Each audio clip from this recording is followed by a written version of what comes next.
Welcome to the Limitless Living podcast with Frederica Davis, where women create success, health, and meaning, all without burnout or overwhelm. Small shifts, real results, and limitless living.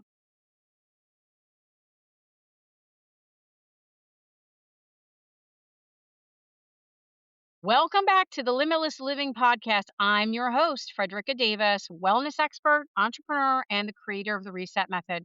Today is Sustainable Success Tuesday. This is where we talk about building success and leadership and business in a way that actually supports your life instead of consuming it.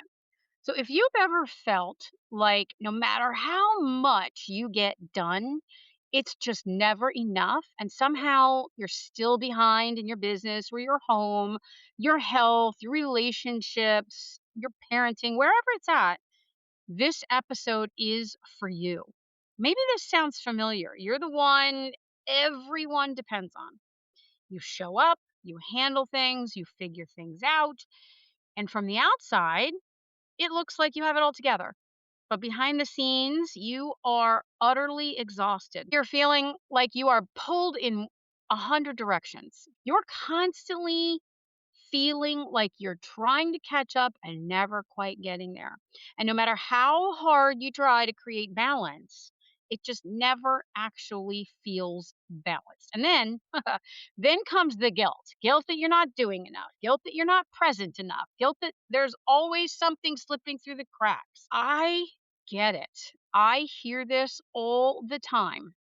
Here is the truth that most people will not say out loud. Work life balance, the way it's commonly taught, it's a lie. I'm going to say it. It's a lie. We've been taught that we can have it all and we can have it all at the same time. It's a lie. Not because balance is impossible, but because the expectation behind it is broken. So you've been taught, likely if you're in my generation or anywhere around it, that you should be able to do everything. You can do everything and all of it at the same level and all of it at the same time and all the time and still feel calm, present, and fulfilled. That's not balance. It's burnout. Have you felt it? It's burnout. Definitely not balance. I used to believe if I could just manage my time better, I could make it all work. I could run the business, I could work in the business, I could keep the house together, show up for my family, take care of my health, be everything to everyone. And I wasn't really feeling it balanced. It felt like it, honestly. I was trying to carry a load that was never meant to be carried by one person. And think about this. In the years past, your parents would come over and help you as you raised your children. And then when they got older, you would go over and you would help them. And we didn't all have everybody in the household working. And there was a lot of different things going on. So the demand was less. It just simply was. I'm not saying it was good or bad or better or worse. It just was. Things are different. We are so conditioned to look for the balance, but not let go of any of the things that we're doing and not ask for help and not get the help we need, that we're carrying these loads that simply are not meant for one person to carry. And the one thing that really woke me up was when no matter what I did, I just could not I just never felt like I was getting ahead, even though I was going faster and faster and harder and harder. And my body started to break down. If you've listened to any of my other podcasts, you'll get bits and pieces. But yeah, my body started to break down. So one of the shifts that I initially made, this was not a pandemic resulting shift either. It was groceries. Okay. And this kind of woke me up. I know this sounds funny. But I used to say, no way will I ever let somebody else pick my groceries. Absolutely not. I want to pick my own fruits, my own vegetables, my own meats. No way. I'm picking my own groceries. I don't trust anyone else to do it. No way. Well, I've changed.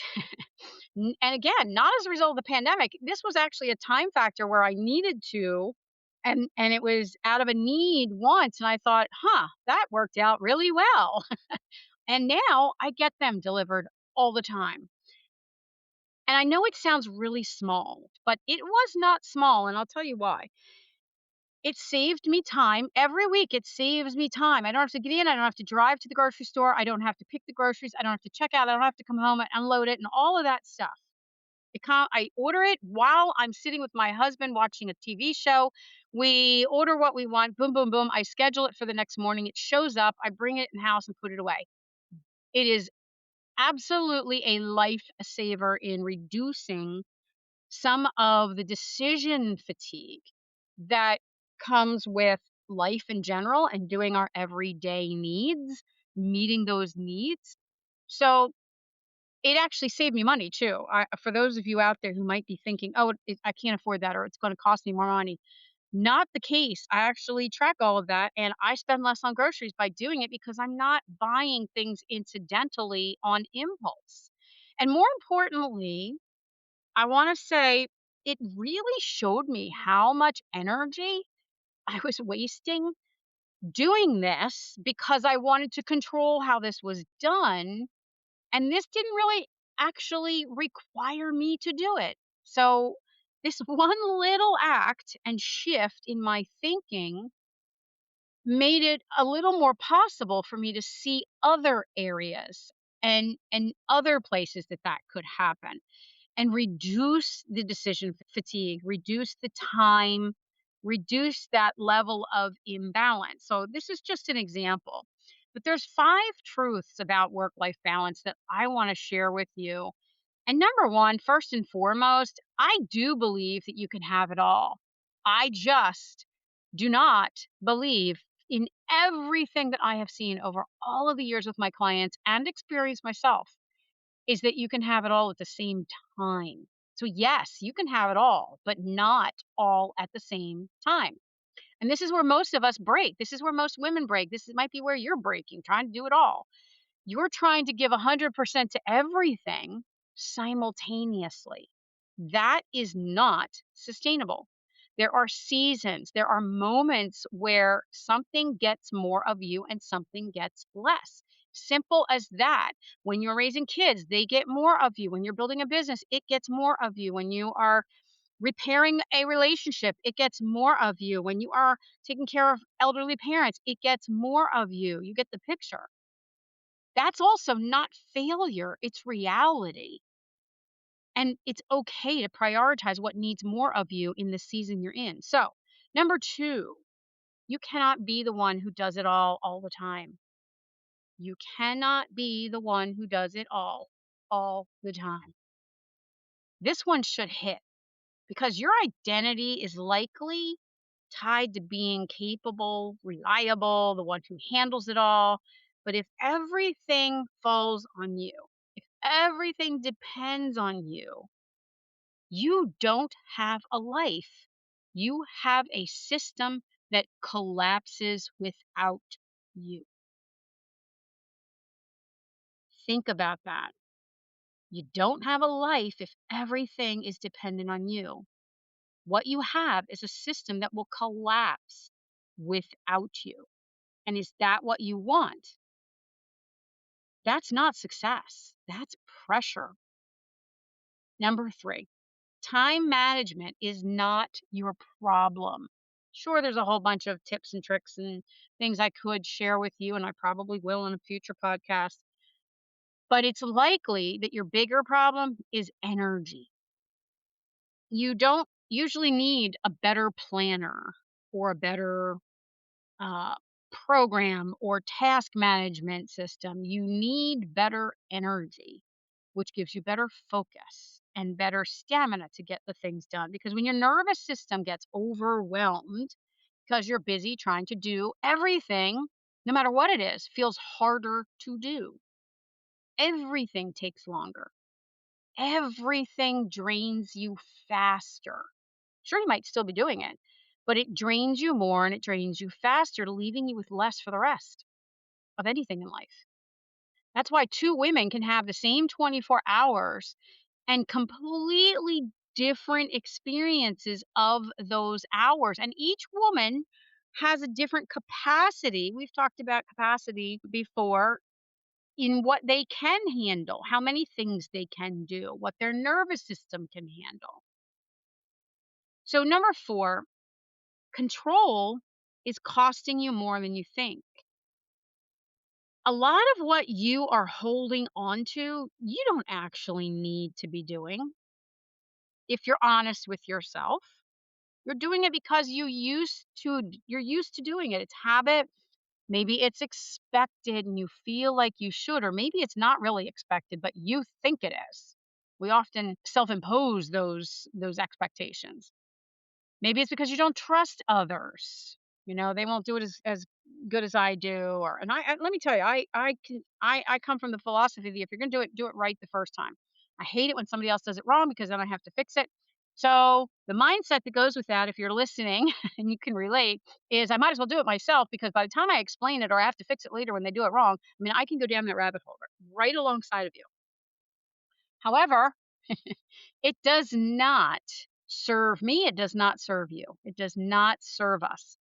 And we are holding on so often to so many unnecessary responsibilities.